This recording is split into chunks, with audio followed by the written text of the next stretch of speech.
Welcome to the Official Jets Podcast Draft Countdown Series presented by Verizon. EA, Anthony Becht, myself, wrapping up our mock draft here in today's podcast. And then also Olivia Landis going to join for some closing thoughts one day before the 2020 NFL Draft. And let me just recap the mock draft picks 1 through 10 on the prior episode. We had Joe Burrow, Chase Young, Isaiah Simmons, Tristan Wirfs to the Giants, Tua to the Dolphins, Justin Herbert to the Chargers, Jerry Jeudy to the Panthers, Jeff Okudah to the Cardinals, Derek Brown to the Jaguars, Andrew Thomas to the Browns, which leaves the New York Jets with the 11th pick with their option of Mekhi Becton, Jedrick Wills, CeeDee Lamb, the most popular names in the mock draft circuit. And then, of course, any other player that's still on the board. And AB, let's start with you. If you're Joe Douglas, who is the newest member of the green and white? Yeah, well, a lot of talk. I think the conversation now, we've talked about some really good tackles on the board and some extremely elite wide receivers that are left. There's a clear path to where this team and the success starts. And you look at the past where Joe's been and the teams with the Ravens, Eagles, the places where they've been able to kind of grow the most has been at their offensive line position. You can never have enough of these guys. Guys, we've seen it the last couple of years, how quickly, if an offensive lineman goes down, how bad it can get for your team up front. We saw all kinds of varieties last year with the Jets. So without further ado, with the 11th pick of the 2020 NFL Draft, the New York Jets select Mekhi Becton, Louisville tackle. Okay, now, I want to say this. I've told you many times that I was huge on Tristan Wirfs. I thought he's the best player. As I go back and watched more of Becton, at 6'6", 6'7", however they got him, at 360 pounds, this guy is unbelievable. The space he takes up, the finish and nastiness that he has, the swift movement in his feet. Right, these are things and combinations that are not supposed to be true for a guy this size, for a guy this tall and this long. He's got extreme width in his reach, and he's really best at his one-on-one work, whether it's pass protection or run blocking.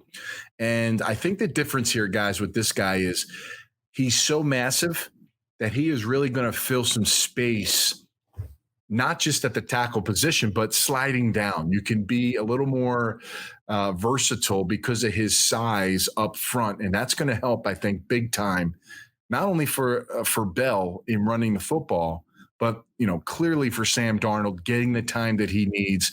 You've loaded up, you have depth. You've now been able to get a massive tackle that can really be a guy that can play with the Jets for a decade, hopefully.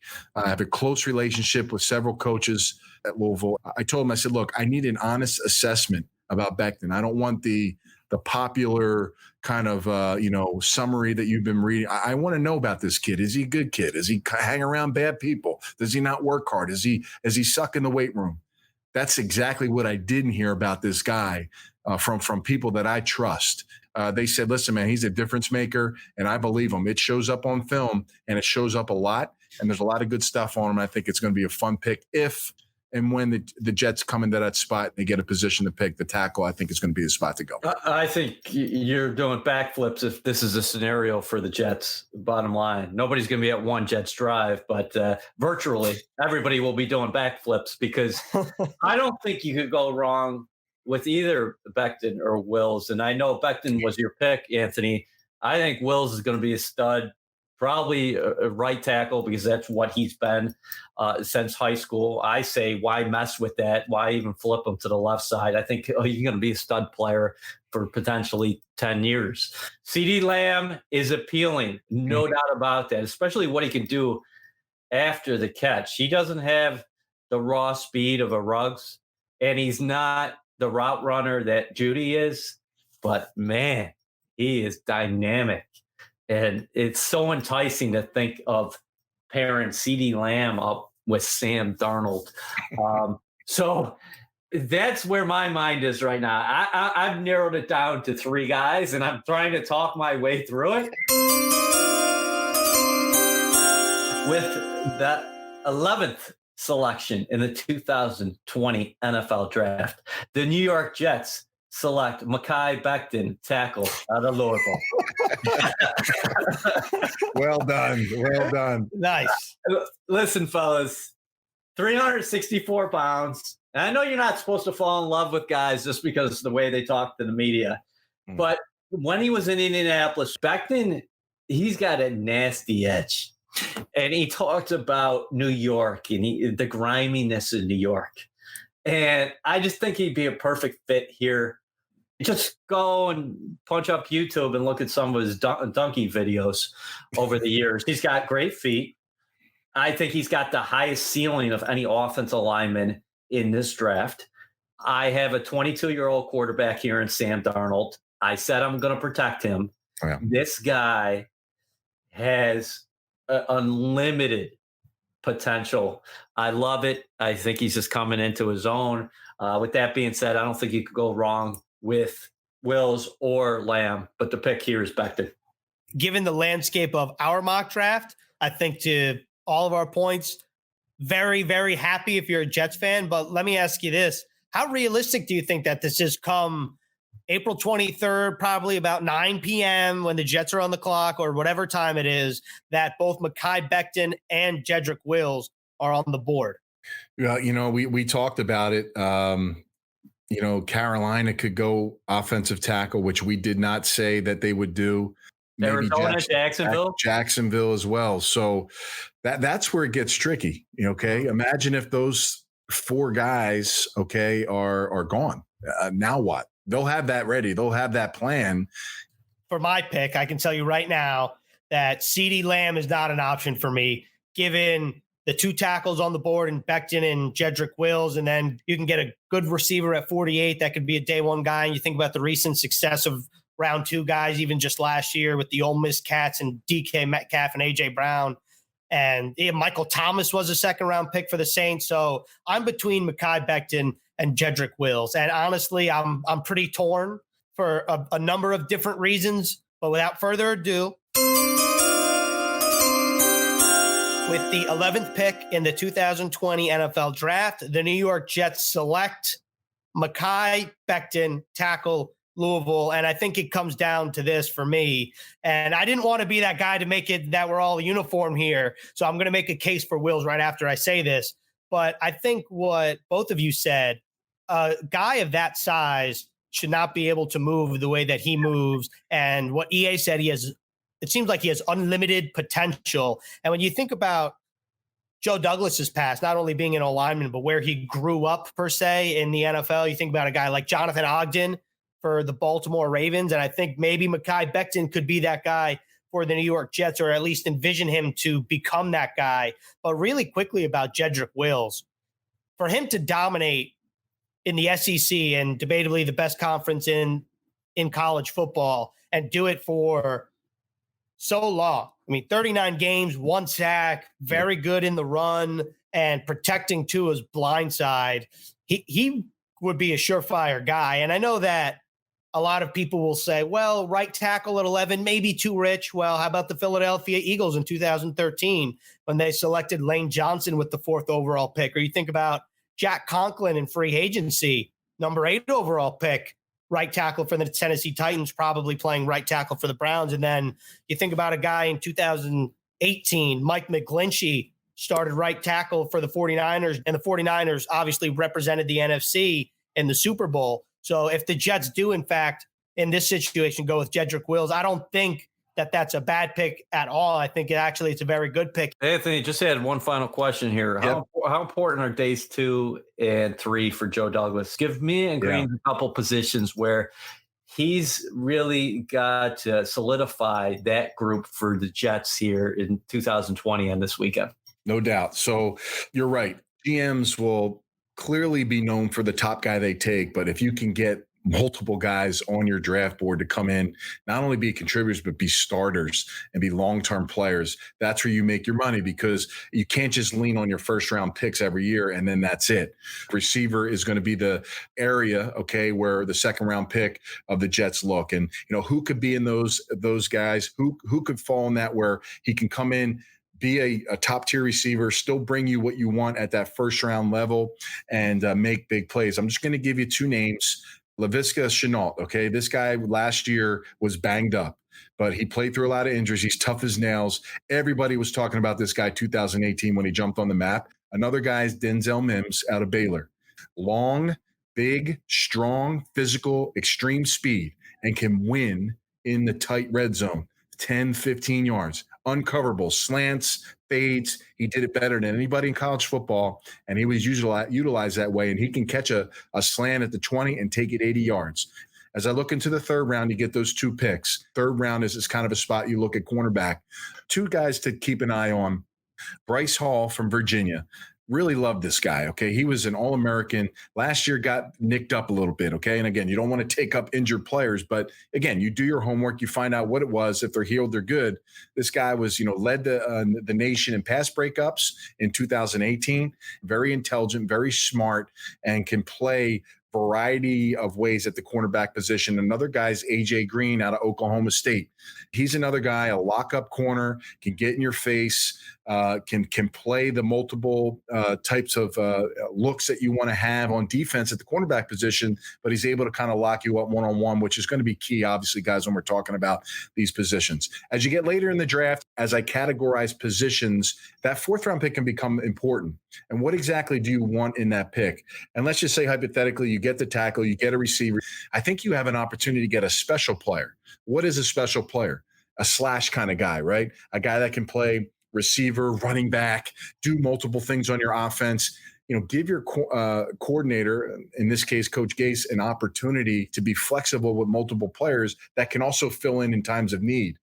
Two guys that come to mind in this area, fourth round, Antonio Gibson, who was labeled as a running back out of Memphis. He's a receiver running back guy, just really tough, strong, good speed, made a lot of breakout plays, huge yak after the catch. Another kind of wild card player, Lynn Bowden out of Kentucky. Mm-hmm. I mean, he's just a very versatile player, man. He's a little rough around the edges. Okay, he's got to get a little more mature. But when you talk about skill level, think about like a Percy Harvin kind of guy, just multiple. He's a 1,000-yard receiver 2 years ago. They forced him to play quarterback this year at Kentucky, and he was, the leading rusher in the conference with a team that they knew he was going to do something with the football every single time, and they still couldn't stop him in the SEC. Of course, going late, you want to enhance running back. A.J. Dillon, a pounder from BC, maybe in the fifth round, a guy that, you can give the ball to, get those tough yardages. It'll be very interesting to see how the virtual draft obviously not only unfolds with the player selections, but how it looks, of course, with Roger Goodell announcing the picks from his basement. And Anthony, we can't thank you enough for going through our mock drafts, and honestly, crossing my fingers that our mock draft comes to fruition here, because I think Jets fans would be pretty happy. I think the one thing we've learned over the years, guys, no matter how many mock drafts we've seen and players that people think they're going to pick, it never, ever falls out that way. And there are some crazy picks sometimes, and you never know who's going to fall in your lap. So I think, being at 11, it's a good spot for the Jets. They're going to have a variety of options, and I think fans are going to be pretty pleased with that selection. Now joined by Olivia Landis, who's back in her home state of Colorado. And, the draft's really right around the corner, and really, really right around the corner, meaning tomorrow. And I just kind of wanted to take the time to take a second and reflect on how the three of us have been covering the draft. Obviously, it's been a weird pre-draft process, but also a weird time to cover the NFL. So to both of you, what have you kind of taken away from this whole entire experience of remote life? Well, for me personally, it's been very, very different, to say the least, because I started out in my apartment in Jersey, which is a 1-bedroom apartment that I share with my Great Dane dog. So kind of lonely, honestly, at first, just because we spent 4 weeks pretty much in quarantine. Out here in Colorado, it's been a little bit better. I've been around family, but it's definitely, there have been challenges for sure to covering this remotely, just because everybody has to figure out certain technology that works. But, for the most part, I feel like on my end, we're doing pretty good. Yeah, I would echo those sentiments. I can't believe everything that Liv has been through. She traveled back to her native Colorado 26 hours without stopping because folks, and rightfully so, they're trying to take care of people on the front lines. And one of the hotels, I believe the backstory there was that the hotel that you had actually made a reservation at said, "Hey, listen, I'm sorry, but we have to use these rooms for medical personnel," right? So you actually, not only did you go home to Colorado, it's not like you got in a plane and was there in a couple hours, or you even took your time getting across the country. You did it in 1 day plus in 2 hours. Yeah, it was probably, I've never done that before. It's one of the craziest things I've ever done. Honestly, I probably will not do it again. But yeah, like you said, my mother and I started driving from Jersey. We drove 17 hours in 1 day and then had reserved a hotel in Missouri because it's halfway. And when we got there, they were like, yeah, actually which, I understand now, but they're like, we're only accepting medical personnel, essential staff. So I just looked at my mom. I was like, you know what? Let's just go. Let's just drive all the way through. We have 11 hours left. We've already done 17. Like, let's crank the music. Unbelievable. And listen, I think when we started this 6-7 weeks ago, we just wanted to provide content for everybody out there in Jets Nation and also NFL fans who are looking for a diversion or an outlet, because the passion is still there for football. But for me early on, it was difficult, to be honest with you, because I didn't know how to come across with enthusiasm, with passion, or more of a somber tone, because what was happening not only throughout the nation, but throughout the world. For me and for both of you, and it's been, hey, how can we provide content for people that they want to see and hear? When we first got home was like, how can we provide content now? And the first thing we thought of was, let's get on the horn. Let's start doing podcasts, Jets related podcasts, but also looking forward to the draft as well. I think our fans, and I think NFL fans, very receptive as far as the content has been concerned. Now we have the draft tomorrow night, and I think the weekend is going to be exciting and unprecedented.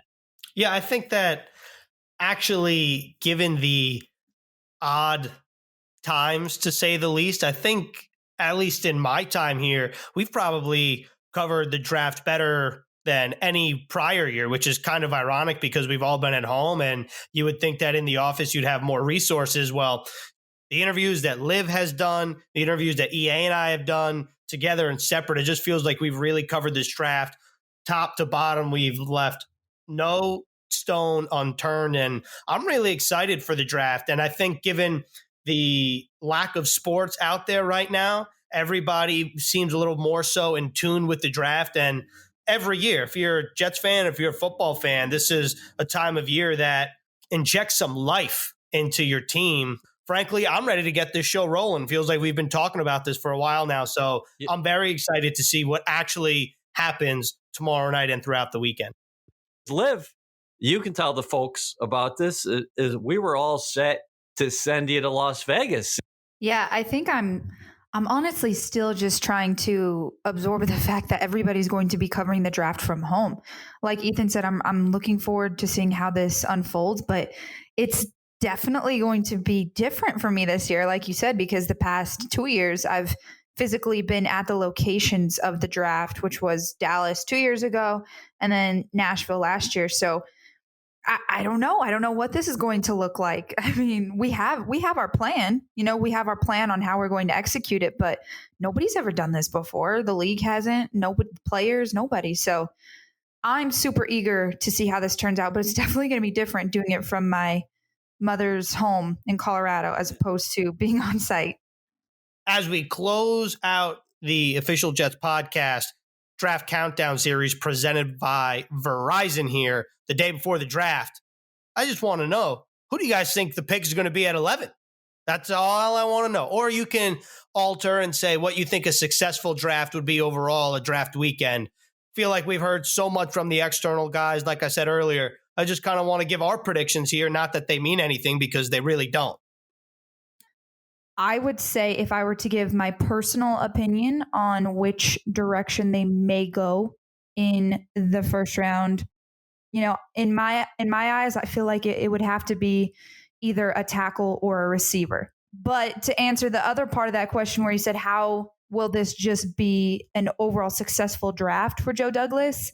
I think he just needs to stick to his plan. He's been talking about his plan of bringing in offensive linemen and building and protecting Sam Darnold. He even said that when he spoke to the media a couple of weeks ago, when he said, I told Sam Darnold's parents that I was going to get him the protection that he needed. Talking to so many of these NFL analysts around the league, a lot of analysts have full 100% confidence in Joe Douglas and his plan and what he's going to execute for this team and the holes he's going to fill. Everyone's going to have different views on how he should approach it, but I think he is going to make it a success by just sticking to the plan he's had all along. She's right. Every external analyst you talk to, nobody on the air or off the air, and I will say this, has once questioned, wow, I don't know if you had the right guy here. He is universally respected in the NFL. That does not mean, he's definitely going to win a championship within 2 years, or the Jets are going to the playoffs next year. But as what we saw in free agency was, to Liv's point, is that he has a plan. He's going to stick to the plan. He is not going to be forced into a move because the Jets have a potential need here, or they have to fill this, or wow, if you don't take this guy, this is the reaction on the outside. Joe does not play that. That is not part of his game. He is 3 championships. He's trusts his people around him. He's got an all-star staff. So I just think this weekend, you're a Jets fan, buckle up. He's got 8 picks right now. Don't be surprised if there are moves because, listen, when you're talking about a 7-round draft, typically you're going to see some trades, okay? That doesn't mean there's going to be a trade in the first round. I'm not saying that. Watch him maneuver and navigate. Also, don't get caught up in that initial grade following the draft because you have to give drafts 2 to 3 years down the line to really understand what you got out of them. With that being said, Greens, you're going to have our last words here. You do have to get where the Jets are at after he addressed depth and need in free agency. You got to get, let's say on the safe side, probably about 3 starters. Guys are going to line up in 2020 and they're going to be valuable contributors for you. Then down the line, you're going to try to find guys that are going to help you special teams, reserve roles, and ultimately, hopefully, they can develop into starters. And then you take your flyers late and hopefully you get some undrafted free agents in here, 1 or 2, make your team and things like that. In terms of what makes a successful draft for the Jets, I think we'll find out 3 or 4 years down the road. But in terms of grading stuff like in the immediate, I think to what we all have been saying, you go to need, you go to best player available, and you find the proper balance and you add to your team. And to Liv's point, I think it's been popular since the end of the regular season, and I think for a good reason. I think tackle, receiver. And I think it'll be interesting to see who's on the board at each position at 11, especially when you factor in the depth of this wide receiver class in rounds 2 through 4. And I think this is really where you start to see Joe Douglas create the roster to where he wants it to be. And he's starting to create that best culture in sports and the roster that he wants to have. And I think that, to your point, EA, sit back. Let's see what happens when Joe Douglas goes to work. April 23rd, Thursday night, 8 p.m., the virtual draft begins. Hopefully, the one and only virtual draft. I've loved these Draft Countdown podcast series presented by Verizon all throughout leading up to the draft, and I'm excited to continue on afterwards. Check us out tomorrow night, too, Greens and Liv. I just want to give a little promotion here about the virtual draft party for Jets fans. Make sure you take a look at that. April 23rd, Thursday night, tomorrow night, 8 p.m., the virtual draft commences. find out who Joe Douglas and the Jets will add to this roster moving forward. And that was the final pre-draft edition of the Draft Countdown series presented by Verizon. And of course, EA, Olivia, and I will be back after the draft. So everyone enjoy the draft, and to both of you, enjoy your virtual drafts, and we'll talk throughout the weekend.